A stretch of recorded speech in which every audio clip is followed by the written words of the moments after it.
how did China become the world's first electro-state? For decades, China has been the world's biggest polluter, but in recent years it's also been emerging as a clean energy superpower. It's even been described as the world's first electro-state. China is the first country in the world to have installed more than 1 million megawatts of solar power. That's almost double the combined solar capacity of Europe and the US.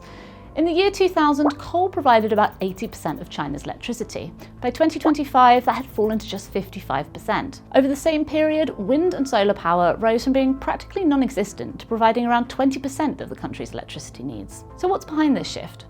Beijing believes its reliance on Middle Eastern oil and gas is a dangerous vulnerability. About 70% of China's oil is imported, much of it passing through the Straits of Hormuz and Malacca. In 2015, the country's government launched the Made in China 2025 Industrial Plan, which identified green energy as a core objective, concentrating on 3 new industries: solar, batteries, and electric vehicles. China also moved to dominate supply chains for the necessary raw materials, like cobalt, nickel, graphite, and rare earth metals. Local authorities offered cheap land, subsidized electricity, and state-backed credit to green energy manufacturers. That plan has paid off. China now controls 90% of the world's solar manufacturing, more than 70% of wind turbines, 80% of battery cells, and 70% of electric vehicles.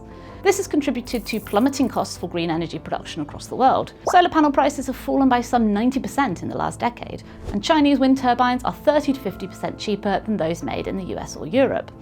Rooftops covered with low-cost panels are now a ubiquitous sight in Pakistan, India, and across Africa, providing low-cost energy for millions of people. But there are some downsides to this green revolution. Now that China has cornered the market, the UK, like much of the West, has been all but wiped out as a producer of solar panels and batteries. Europe still has a wind turbine industry, but it relies heavily on crucial Chinese components. There are also ethical concerns over the production of polysilicon, a key raw material used in solar panels. 50% of it comes from Xinjiang, where Uyghur Muslims have been subjected to forced labour. And China's renewable sector faces the same issues as those in other nations, such as storage and connection problems, because renewables are intermittent and often far from population centres.